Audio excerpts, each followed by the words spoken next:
আচ্ছা ঠিক আছে, চলো পাখি, এখনই যাওয়া যাক তোমার রাজ্যে।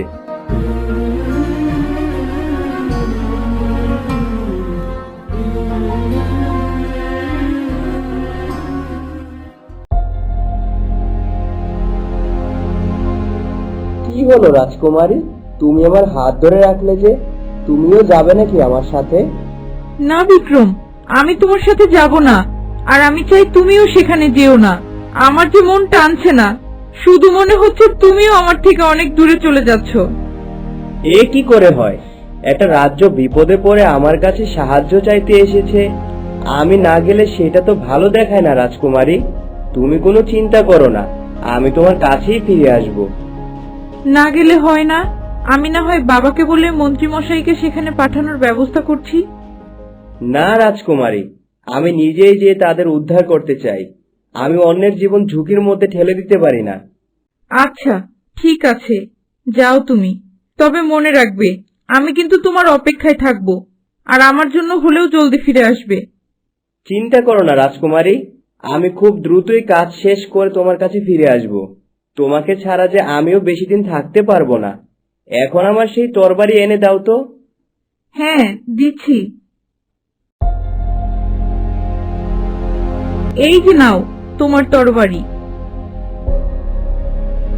এই তরবারি দিয়েই ওই শয়তান লাভারাজকে আমি হত্যা করব। এখন আমায় বিদায় দাও রাজকুমারী। ঠিক আছে, যাও তাহলে। সেই শয়তানটাকে মেরে আমার কাছে জলদি ফিরে এসো। হ্যাঁ আসবো। পাখি, চলো, আমাকে নিয়ে চলো তোমাদের রাজ্যে। হ্যাঁ বিক্রম, তাই চলুন। কিরে, তোরা আমার সুন্দরীর যত্ন করছিস তো ঠিকঠাক ভাবে? মনে রাখিস, আমার ওই সুন্দরী হবু বউ যদি কিছু হয়, তাহলে তোদের দুটোকে আমি চিবিয়ে খাবো। হুজুর, আমরা কি করব বলুন?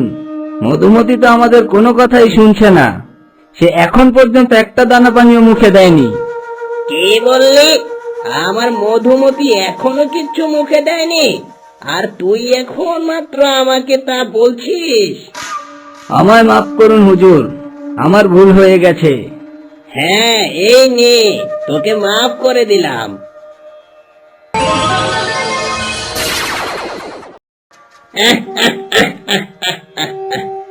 আমার কথার অবাধ্য হলে এভাবেই মরতে হয়। যাই, আমি আমার মধুমতিকে একটু দেখে আসি।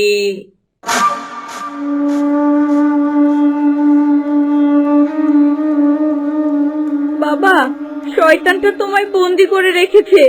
দেখো, আমি তোমায় ঠিকই মুক্ত করব এই শয়তানের থেকে।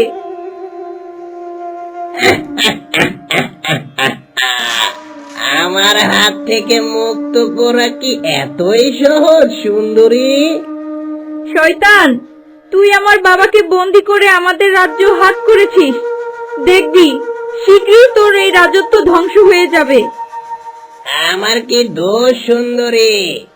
আমি তো শুধু তোমায় ভালোবেসে বিয়ের প্রস্তাব দিয়েছিলাম, তুমি রাজি হওনি, তাই এইসব কিছু করতে হলো। তুমি রাজি হয়ে গেলেই তো সব সুন্দরভাবে হয়ে যেত। আর আমাকে ধ্বংস করার মতো এখনো কেউ সৃষ্টি হয়নি। এখনো সময় আছে, তুমি আমাকে বিয়ে করে রাজি হয়ে যাও, তাহলেই তোমার বাবাকে মুক্তি দিয়ে এই রাজ্য ফিরিয়ে দিব। তোর মতো শয়তানকে আমি কোনোদিন বিয়ে করব না, মরে গেলেও না। বেশ, তাহলে তোমার বাবাকে মেরে ফেলা যাক, দেখি তারপর তুমি কতদিন রাজি না হয়ে থাকো। না না লাবরাজ, তুমি এমন করো না। আমার বাবাকে তুমি ছেড়ে দাও, তাকে কিছু করো না তুমি।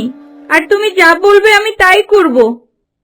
এই তো, এবার তুমি লক্ষ্মী মেয়ের মতো কথা বলেছো। তুমি হবে আমার লক্ষ্মী বউ। যাও, আজ থেকে আমি তোমার বাবাকে মুক্তি দিয়ে দিলাম, আর তুমিও বিয়ের জন্য প্রস্তুত হয়ে যাও। তোমায় বিয়ে করে আমি আমার রাজ্যে নিয়ে যাব।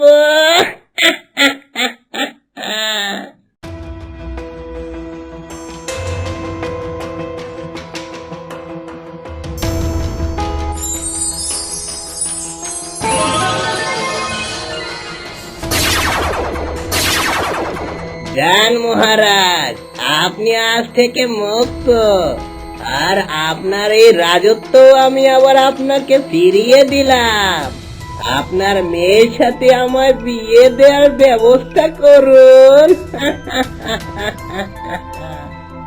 না, আমার মেয়ে তোকে কোনোদিনও বিয়ে করবে না।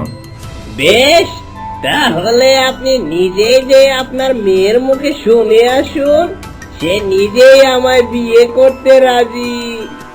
মধুমতি তোকে বিয়ে করতে রাজি হয়েছে? এ কি করে সম্ভব?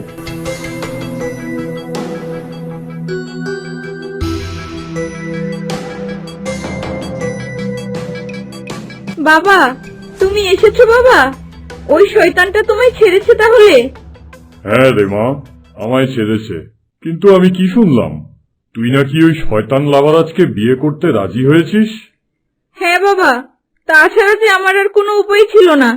সে আমায় বলল, আমি যদি বিয়েতে রাজি না হই তাহলে সে তোমায় হত্যা করবে। তাই তো আমি বিয়েতে রাজি হয়ে গেলাম। কিন্তু মা, আমি বাবা হয়ে কি করে তোকে ওই শয়তান লাভারাজের হাতে তুলে দেই? চিন্তা করো না বাবা, তুমি দেখবে ওই শয়তানকে হত্যা করার জন্য নিশ্চয়ই কেউ না কেউ আসবে, যে তোমাকে, আমাকে, আমাদের রাজ্যকে এই দুষ্ট লাভারাজের হাত থেকে রক্ষা করবে। তাই যেন হয় রে মা, তোর কথাই যেন সত্যি হয়।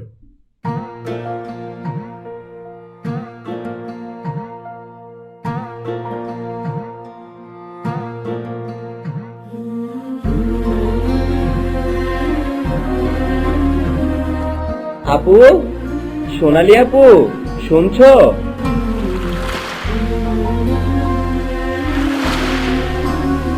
বিক্রম ভাই আমার, আমায় ডেকেছিস? হ্যাঁ আপু, আমি তোমার কথা মতো পাখির সাথে মেঘের রাজ্যে যাচ্ছি মধুমতিকে উদ্ধার করতে। বেশ, তাই যা ভাই। আর শোন, ওই শয়তানটাকে সাহায্য করে তবেই ফিরবি। ওই শয়তান তোর কিছুই করতে পারবে না। তুই কিন্তু মোটেও ভয় পাবি না।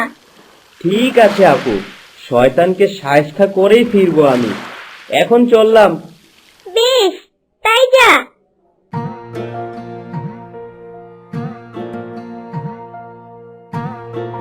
এই যে পাখি, তোমাদের রাজ্য আর কত দূরে? বিক্রম, ওই যে মেঘের রাজ্য দেখছেন?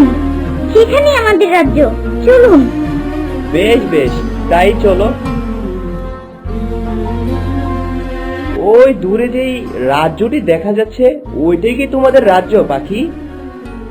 হ্যাঁ বিক্রম, ওইটাই আমাদের রাজ্য। জলদি চলুন। না জানি রাজকন্যার সাথে কি করেছে ওই শয়তানটা। কিচ্ছু হবে না, তুমি চিন্তা করো না পাখি।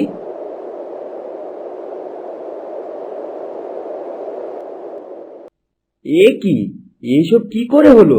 সবগুলো বাড়ি তো দেখছি পুড়ে গেছে, আর প্রজারা সব গাছের নিচে বসে আছে কেন? হ্যাঁ বিক্রম, এই সব কিছু ওই লাভারাজ করেছে। সে তার আগুন দিয়ে এই রাজ্যের সব ঘরবাড়ি পুড়িয়ে দিয়েছে। তাই তো প্রজারা আশ্রয় না পেয়ে এই গাছের নিচেই বসে আছে। আচ্ছা দাঁড়াও, আমি এক্ষুনি সব ঠিক করে দিচ্ছি। টিং টিং চটপট, বাড়িঘর ঠিক হয়ে যাক ঝটপট।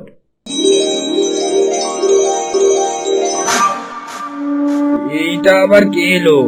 প্রজাদের বাড়িঘর সব ঠিক করে দিচ্ছে? না না না না, এক্ষুনি যে খবরটা হুজুরকে দিতে হয়। যাই, জলদি করে প্রাসাদে ফিরে যাই।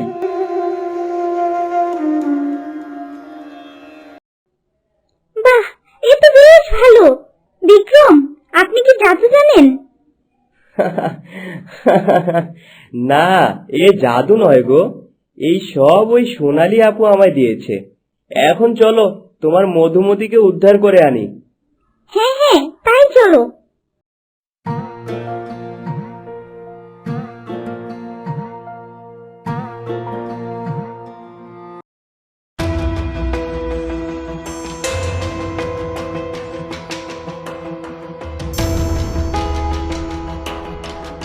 হুজুর, সর্বনাশ হয়েছে হুজুর। কোথা থেকে যেন একজন সুন্দর বীর এসেছে। সে প্রজাদের সব বাড়িঘর ঠিক করে দিচ্ছে। মনে হয় কোনো জাদু জানে। কি, বীর এসেছে? এবারে শয়তানটা মরবে তাহলে?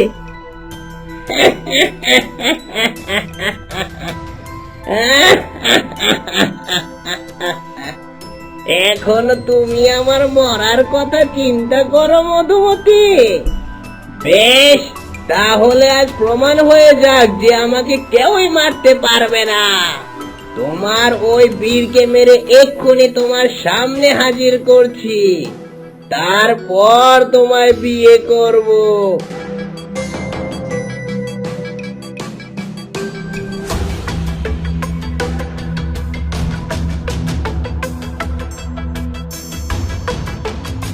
তোর কোথাও যেতে হবে না লাভারাজ, তোকে মারার জন্য আমি তোর সামনে হাজির হয়েছি।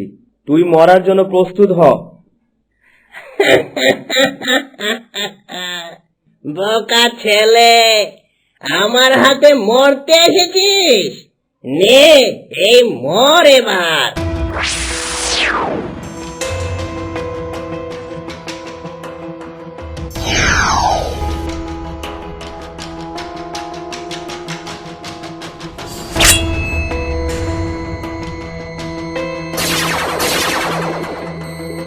কে রে তুই?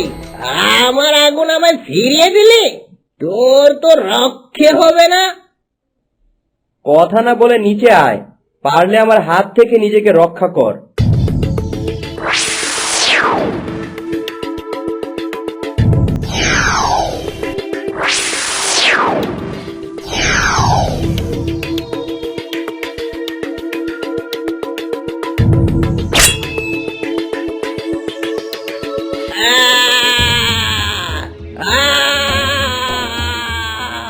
এই তুই কি করলি?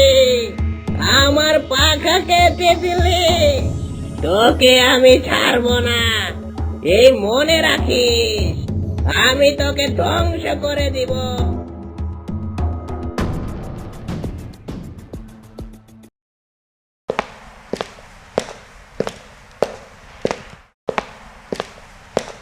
বাহ, দারুণ ব্যাপার। কে তুমি মহাবীর? এই শয়তানটাকে কি করে সাহায্য করলে? মহারাজ, উনি মহাবীর বিক্রম। আমি ওনাকে পৃথিবী থেকে নিয়ে এসেছি। বেশ, তাহলে ওনাকে আপ্যায়নের ব্যবস্থা করা হোক, ওনার যাতে কোনো কিছুর কমতি না হয়। যান মহাবীর, আপনি বিশ্রাম করুন। জি মহারাজ, আপনি যেমন বলবেন। চলো পাখি। হ্যাঁ মহাবীর, তাই চলুন।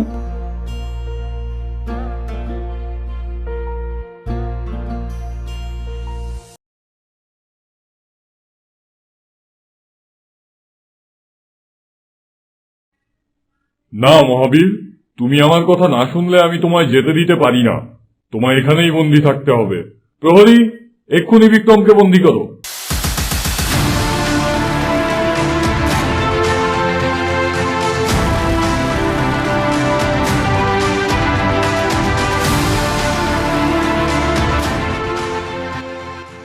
সোনালী ইলিশের পরবর্তী পর্ব দেখার জন্য ভিডিওটি লাইক দিয়ে সাবস্ক্রাইব করে দিন আমাদের অ্যাডওয়াইটি চ্যানেলটি, আর কমেন্ট বক্সে জানিয়ে দিন পরবর্তী পর্বে কি কি হতে পারে।